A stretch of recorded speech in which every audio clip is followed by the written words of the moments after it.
So this is Bridget Southern and Julia Aiken, the fifth graders at SUSA, and we will be playing this duet called Allegro for Musical Clock by Beethoven.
Much. And now we will have student and community comments. If anyone has anything they'd like to say to us this evening, we have a microphone over there. We just ask that you identify yourself for the record, and we do have a 3-minute limit.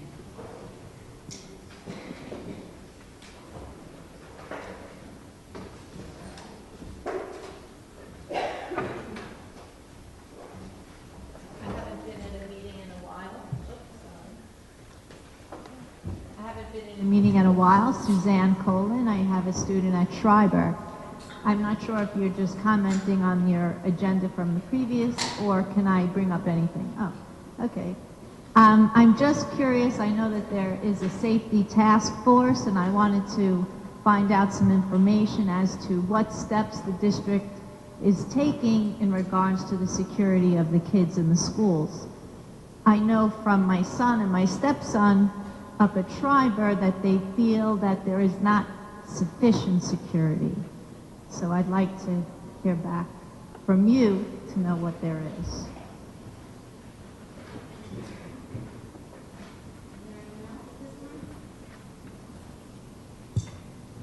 Okay, thank you. We were just going to mention about the security issues tonight. We know that people are concerned with the terrible tragedy we've had in our country in Parkland not very long ago at all. And it's difficult to say that people should rest assured because there's really just not any way to ever say that. And I'm very sorry to hear that any students would ever feel that their safety is at risk in our buildings. We have been doing everything we could for a large number of years now. We've had a district safety committee, which involves people of all levels of the district, and they meet and deal with all kinds of issues to protect our children. And we have a district safety plan that is available to the public. And then every building has an individual plan that is not available to the public, and that is in the best interest of keeping everyone safe.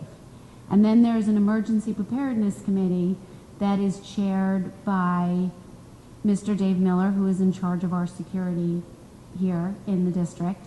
And there are representatives from a lot of the different building levels in the district, and we have a lot of volunteers from the fire department, police department, FBI, Homeland Security, and that's a closed committee, and that is also in the best interest of the safety of the children. And we work on plans for keeping the children safe and have for a number of years. We've invested a lot of money and a lot of personnel in keeping our children safe. We've invested money in the recent bond that we raised so that all of our buildings could be more secure. We've hired more security staff. A lot of steps that are being implemented in a lot of our neighboring communities are things that we had already implemented a number of years ago. And all of those things being said, it will probably never be enough, and we will always keep looking at everything we do and trying to improve that. And to that end, we will be having meetings in the near future to be looking at several things we think we already know we can improve, and we will continue to be vigilant in looking at all of those things. So someone had said today that they would like to be able to say that our children are safe, and I hope that they are, and we certainly do everything within our power to make sure that that's the case. But I would hate to think anyone would think in any of the schools where these tragedies occurred that those people in charge of the schools didn't think they were trying to keep their children safe. There's only going to be so much we can do in certain situations, but we try to train our staff and we try to secure our buildings, and we really do everything we can do. So on the other hand, the notion that we're not always trying and we're not always doing everything we can to improve is not fair either. So I don't know if that helped. There's more information available. We had a presentation recently by Mr. Miller at a board meeting. It was about a month or so ago, and that is online on our website that you can look at for more specifics. And I know that Mr. Miller has volunteered himself to be available at any time for anyone that wants to call and speak directly with him, that he can certainly share more details that are available to help put your mind at ease. Okay, well, one of the items that the kids brought up was metal detectors. For them, that's obvious as they enter a building or they're in the airport, wherever, they know that there is a screening being done. We are in the practice of not getting into dialogue at the board meetings because we do have our business to conduct, but I'm sure the issue of metal detectors is going to come up in the community, and there are a lot of people who feel strongly either way, and it will be something that we'll have to look into and be discussing in the future. Okay. Thank you. I guess I've said enough. Dr. Mooney?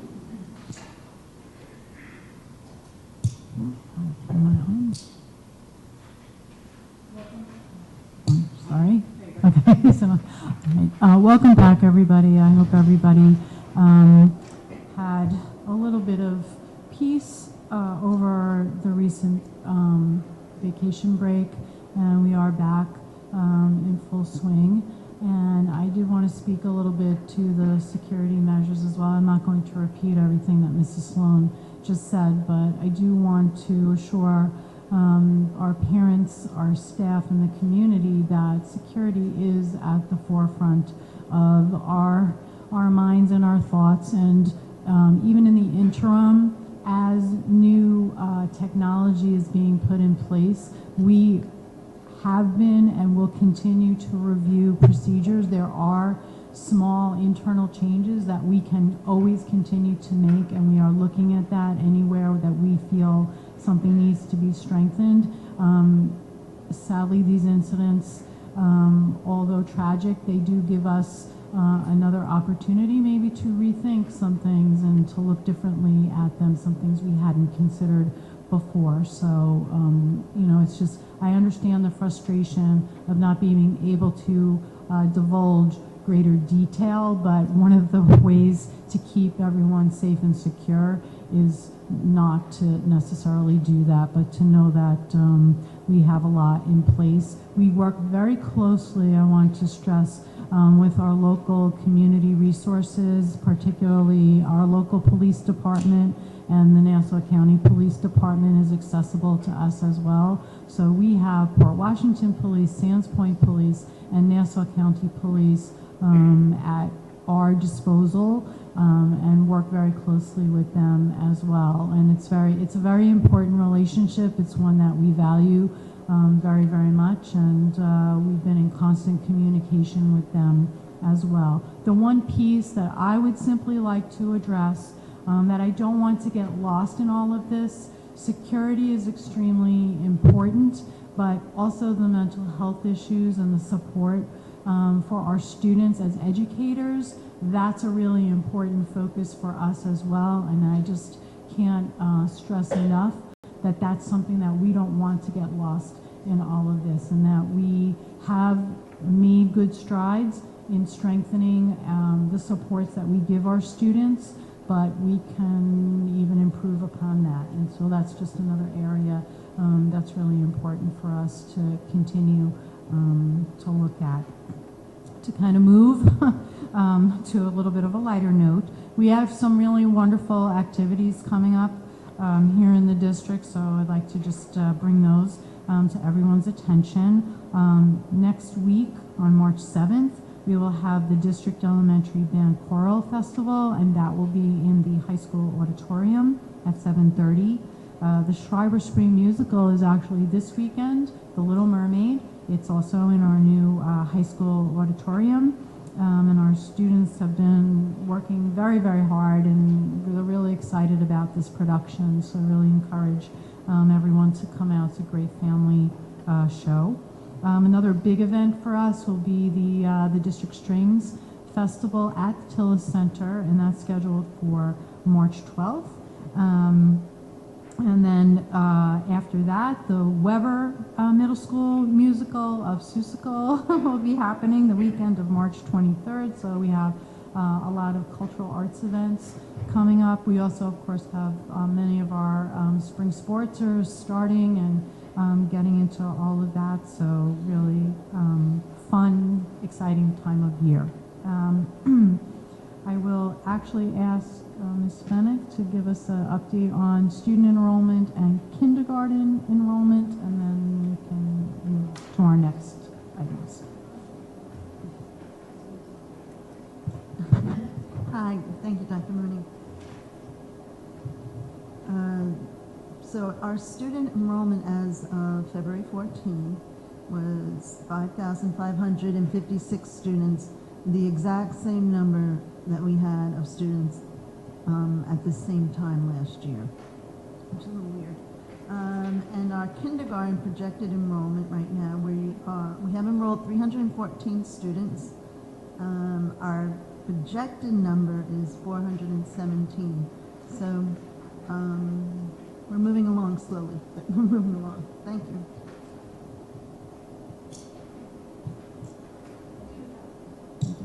Sorry, I do have one more announcement. Some Schreiber students are also organizing an event on, I just want to get every information correct, in support of the Parkland tragedy. It's on March 14th at the Landmark on Main Street at 7 p.m. And there'll be 17 student performances in honor of the 17 Florida shooting victims, and 50% of the money raised will be donated to the Broward County Schools Foundation, and 50% raised will go to the Sandy Hook Promise. And you can get tickets, let me see, portforparkland.com, and the tickets are $17. And can also make donations at that same portforparkland.org. So portforportland.com for tickets, forportland.org to make donations. So just wanted to add that. Thank you. I will make a motion for the approval of minutes for February 6, 2018. Do I have a second? Mrs. Johnson, all in favor? 7-0, thank you. And we will now go to the discussion item, which is the budget this evening. Dr. Murray? Yes. Sorry.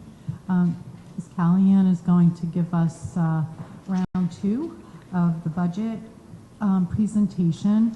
It is based on discussions that were held actually at the last board meeting, February 6th, plus the February 13th budget meeting. And so Ms. Callahan will take us through where we are with our reserves, as well as where the draft budget stands at this stage of the process. So, Ms. Callahan, I'll let you go. Thank you, Dr. Mooney. I would like to reiterate, as I try to do each time, that this is a moving target, that from February 6th to February 13th to this evening, both expenditure numbers have changed, as have revenue numbers. These can happen because of a variety of different reasons. Certainly on the revenue side, for example, when and if we receive new word from the governor regarding state aid, that will adjust our tax levy limit according to the mandated formula that they have provided to us. So as we go through this evening, please keep in mind, I do refer to a gap, and it could be that my notes say tonight that our gap is closed, but we have many other items to discuss that then increase our gap, and we have to find revenues to support those items. And this evening, as Dr. Mooney mentioned, I just want to bring to your attention, to give us a context, that, for example, Moody's rates us each year. And in their most recent rating of us, they said that we are very strong because of our wealth and our income profile. That's a double-edged sword, because Moody's thinks that's wonderful, but the state of New York thinks that because we are wealthy and our income is strong, that we deserve less state aid, that more of that aid goes to poorer communities. Moody's also says that while our operating revenues as a percentage of our cash balance is low, below the U.S. median, that it has remained stable between 2013 and 2017, and they consider that a strong indicator. They are also saying that our operating revenues are lower. I don't know what that means. Our operating revenues are lower than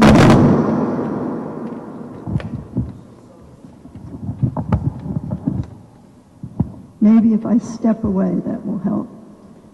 But our operating revenues are lower than the U.S. median. And when they refer to 9.7, they are saying, as you will see as we go forward in additional slides, that our overall fund balance, which includes items the board is allowed to touch and items the board is not allowed to touch, is 9.7% of our subsequent year's budget.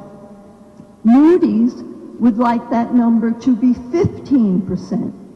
That means we should have more money in reserves. That's what Moody's is saying. They are also saying that our debt burden is light, which is also a wonderful factor, relative to our credit strength. So that's what Moody's says. Then we go to the New York State Office of the State Comptroller. They publish every year what's called a fiscal stress score. Back in 2015, we were considered to be susceptible.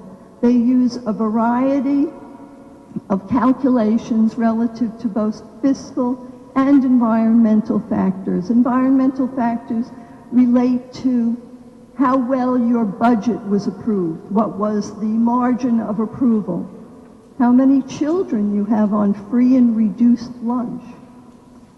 Many, many different things, but the fiscal side is weighted 50% relative to things such as fund balance, and the environmental factors that are about 5 or 6 also balance the other 50%. In that year when we had the designation of 31.7%, and this is a time when you want a lower number rather than a higher score, it was a year in which our fund balance had dipped by about $1 million. So in 2016, we had no designation, and the latest report, we also have no designation. I must add that the state has adjusted its scoring because I think they were finding too many districts were starting to become susceptible to fiscal stress.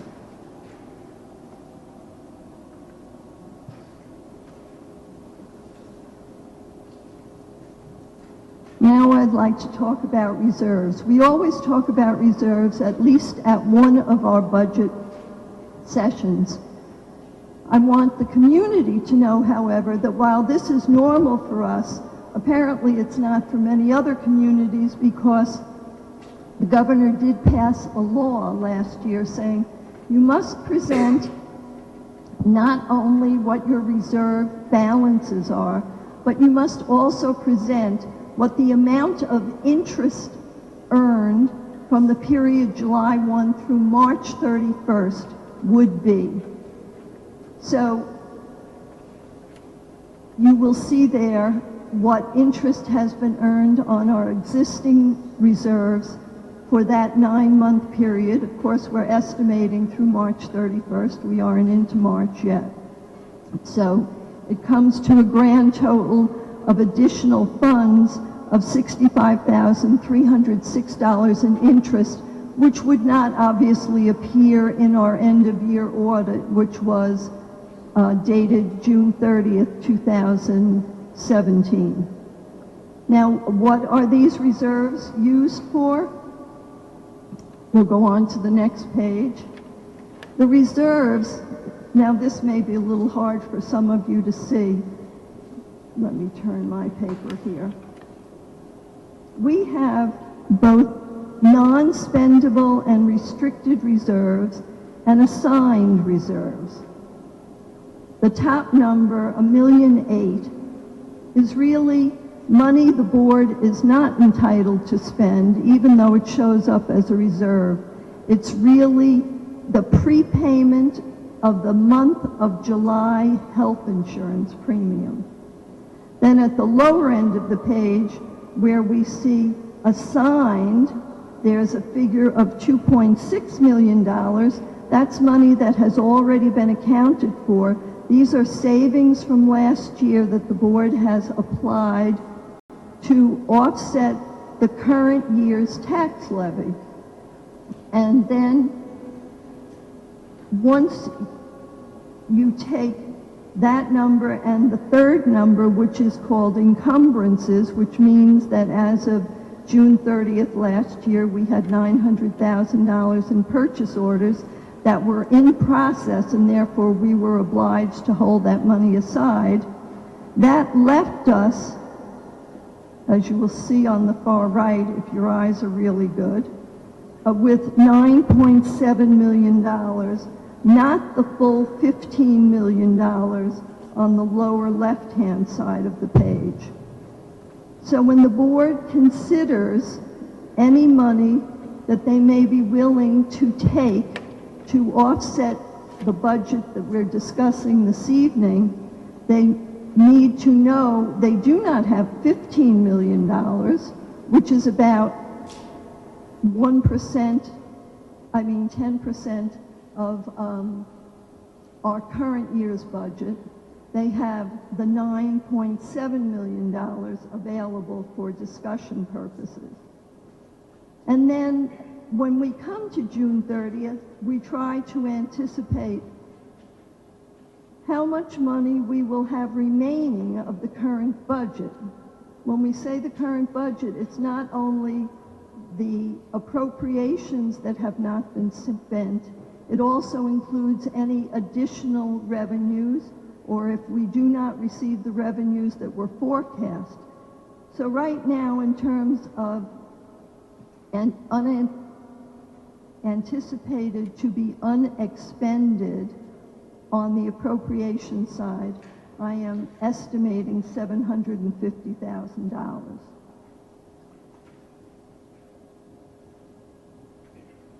This is a chart that I show each year. This year we decided to show you a 2-year history of our surrounding districts and what they spend per pupil. These costs are given to us by BOCES.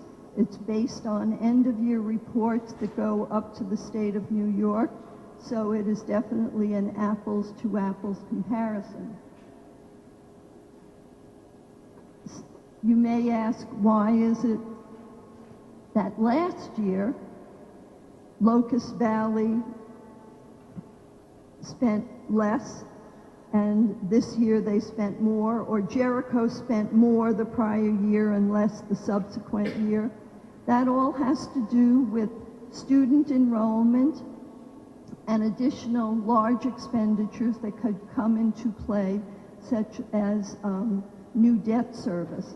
But the message that I am sending to everyone is that Port Washington has been, for many, many years, the most cost-effective of all of these districts.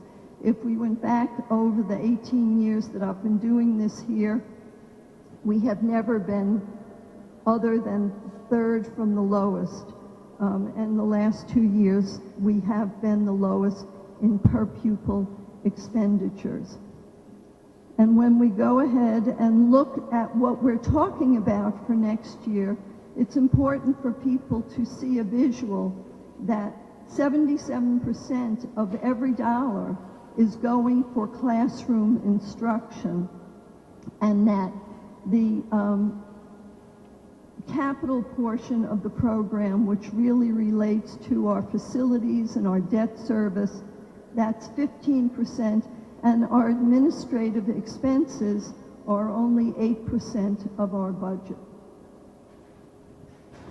This is also provided to you numerically based on the latest number that we have this evening.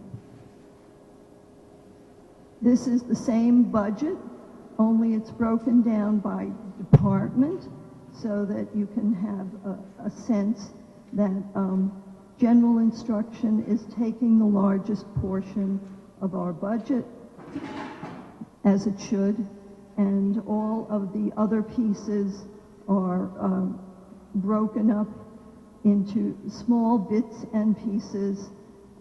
Certainly, the only other 2 areas are the area of PPS, and I think the third one is our facility, no, not the facilities, the debt service. Sorry, the colors were hard to see. And again, numerically the same total budget of $155 million. Now, as of this evening, our draft budget has an increase of 2.65% and a levy increase of 2.85%. This is all estimates, and these are based on our most recent meetings. At our Budget and Facilities meeting of the 13th, we discussed taking an additional $100,000 from the unassigned fund balance. At a prior meeting, it was $850,000. Now it's at $950,000 to fund at least one teaching position in the budget. Trying to follow the formula the state gives us and what we refer to as a gap, which means the cost of the budget less what we're allowed to levy to the taxpayers and the other revenues that we have, we were still short money. And the recommendation to the Budget and Facilities Committee was to take $900,000 from a debt service fund, which was set aside about 3 years ago specifically for this purpose, and then to have the board consider using money from our employees' retirement reserve, which would then make up the balance of the gap of the draft budget. The draft budget, keep in mind, has no new staffing included in it at this time. So that's why I say the revenues go up, the revenues go down, the budget goes up, the budget goes down into this process. And there is still one unknown variable. Obviously, in order to come up with some sort of a levy, I have to make some assumptions, and I hate to use that word, but we have been trying for 2 months now to get information from Nassau County relative to pilots, which are payments in lieu of taxes. These are arrangements made with commercial entities to reduce their costs to encourage them to stay in the county. School districts receive money as if it were tax money. It's considered a different source of a revenue. I hate to be so boring about all this, but the reason I'm explaining it is because Nassau County made a large mistake last year, which had a negative impact on our revenue receipts for this year. So I am cautioning everyone that at this moment, in terms of the levy limit formula, I am using the existing number for pilots. We are also in touch with the IDA itself, the Industrial Development Agency, to try to get that information from them, because it seems almost impossible to me to understand. Nobody is giving us this information, yet the Comptroller is expecting that we will post online this Thursday our first draft budget with our levy limit. So we will be putting up these numbers unless someone this evening directs the administration to do otherwise. But in the meantime, keep in mind, Dr. Mooney, our last several meetings, both budget and facilities and public board meetings, has been recommending the addition of instructional staff. This list has not changed from our last public board meeting. And we are talking about 6.2 instructional staff and 1 administrator and 1 facilities person, which totals approximately $881,000. So the discussion for the board is where they believe we should go from here. And I am happy to take questions. Dr. Mooney is happy to take any questions.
point, Ms. Fennick mentioned, ironically, that our enrollment is the same tonight as it was a year ago at this time.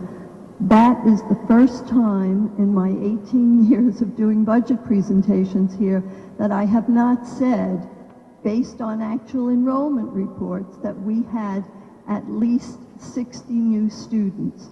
However, also in looking at those enrollment reports, I realized that over the last 3 years, and for next year, the 4th year, the enrollment at the high school has grown, and there are, as of September, there will be a minimally over 100 new additional students that the high school has absorbed with its existing staffing.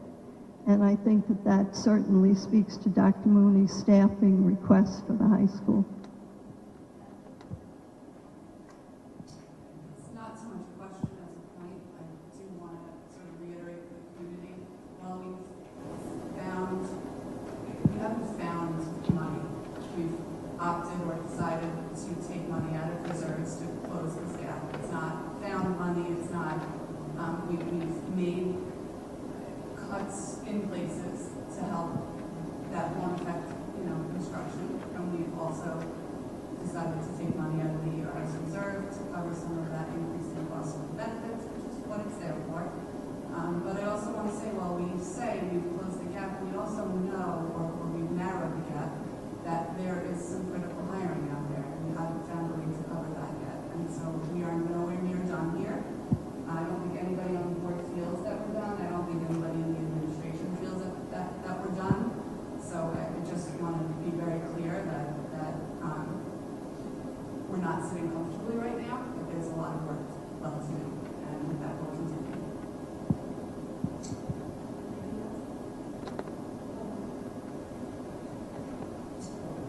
Thanks, Mary. A couple of questions.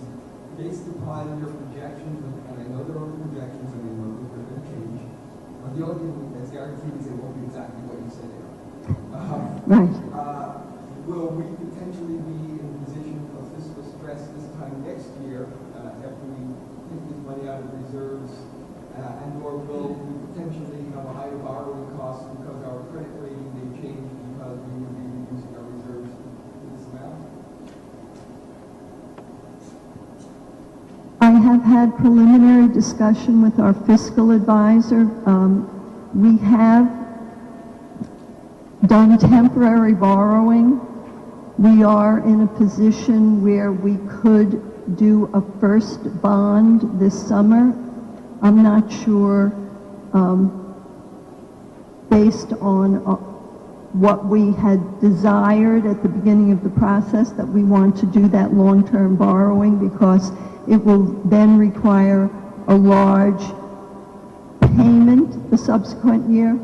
However, that borrowing would be done before any final audit would be taken care of. So I think our borrowing rating would not be affected. Another 12 months from that, I can't promise you, because I don't know.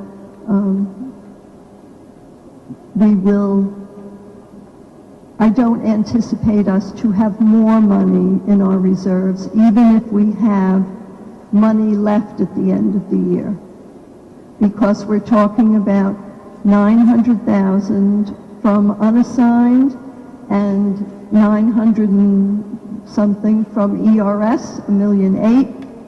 I'm talking about maybe having $750,000 left at the end of the year to put back into the fund. So we would be lower next year.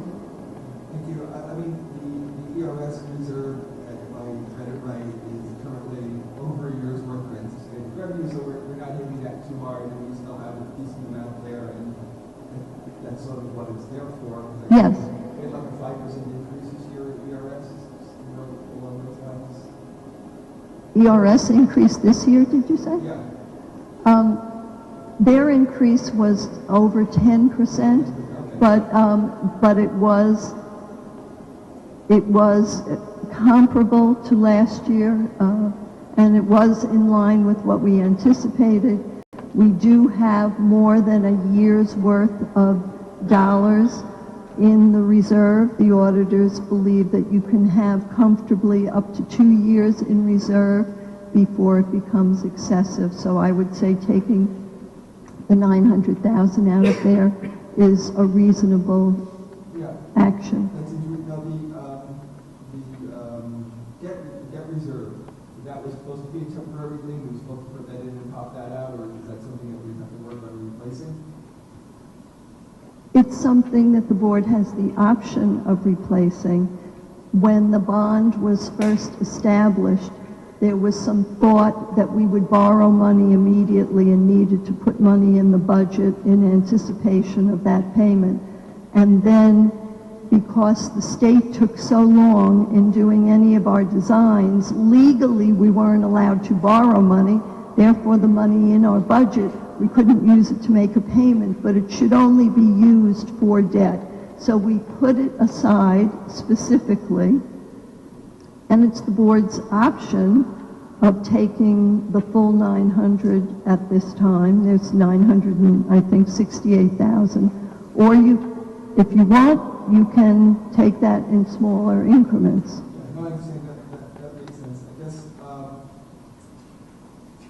long-term going forward, the thing that would really, like our best hope is that our population holds steady. Because if we continue that population growth, we're going to have a lot more pressure on our ability to increase. Well, I think that you're going to still have that pressure for a year or two because you have different certification areas. Right now, I think Dr. Mooney would agree that the class sizes at the elementary school are where the board desires them to be, and anywhere between 17 and 22. There may be 1 or 2 fifth grade classes where the classes are as high as 24. But the other elementary sections are all within board policy. But the influx of our students seem to be middle school and high school level, and those after 6th grade, then you have a different certification. You may, I don't anticipate a real drop in elementary enrollment, but you might, over a period of a year or two, have 1 or 2 fewer elementary teachers. But you will still have to be looking at different subject area teachers, I would think. We can go a little pricier. I guess when we did our number of years ago, we had the demographer come in and we did the long-term projection. Are we sort of at the years where we're reaching our peak? Or? Yes. Right, so we, considering how built up we are and how there aren't that many more places to squeeze more people in, we might have gone through the worst and things may get a little bit easier starting maybe 20, 21, 22 going out that far.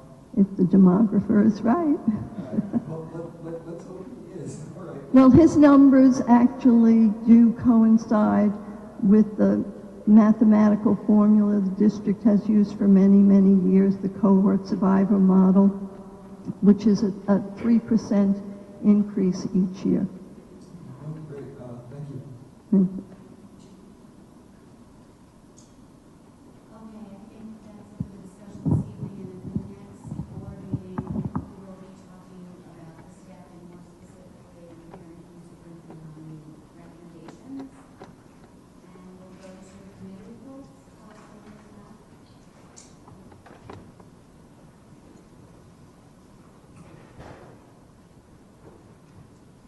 At our last policy personnel committee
everybody in on any additional topics that we discussed.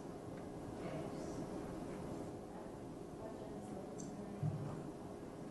No, just we have a meeting on Tuesday, March 6th at 8:30, and the discussion will be a continuation of what we saw today, and will be continue to be that until the budget. Curriculum, we had a very interesting meeting on Finnish educational system and how it differs from ours, and the things that we, most importantly, the things that we can learn from it and try to bring into our district with the differences that we have here versus Finland. And some of the things that they do are very interesting. For example, they have 15 minutes of recess every hour. They have no busing. Everybody gets to school on their own. Yes, a lot of people bicycle. Yes, they don't have testing. They don't have tracking. There's a lot of things they don't have. A lot of things that we do, we have to do because we have to do. But what's very good is some of the sort of viewpoints that they use, some of the philosophies of teaching are things that we can bring over here, and I think that we have been very good at bringing over here and sort of looking at the whole child and looking at emotional development and looking at a lot of other stuff. So it was really interesting to see. It was a lively discussion. They need enough people that were really excited. Well, our population will go down and will move to Finland. Thank you. Our next meeting is on the 23rd.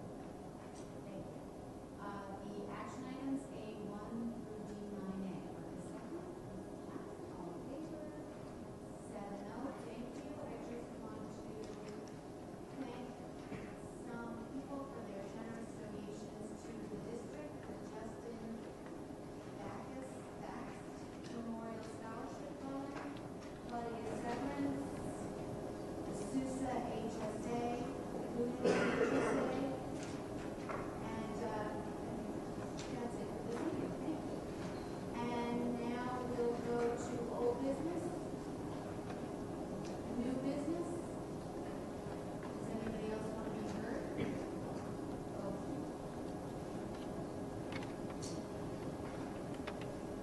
Do you want to go first? No. Are you trying to fix that? Elizabeth mentioned that there were certain cuts that had been made, perhaps cuts as unharmful as possible. I don't believe, although I might be wrong, that we have not seen yet a list of what those cuts are. And I would hope that before the final budget vote, at one of these presentations, there is a presentation of exactly what cuts have been made.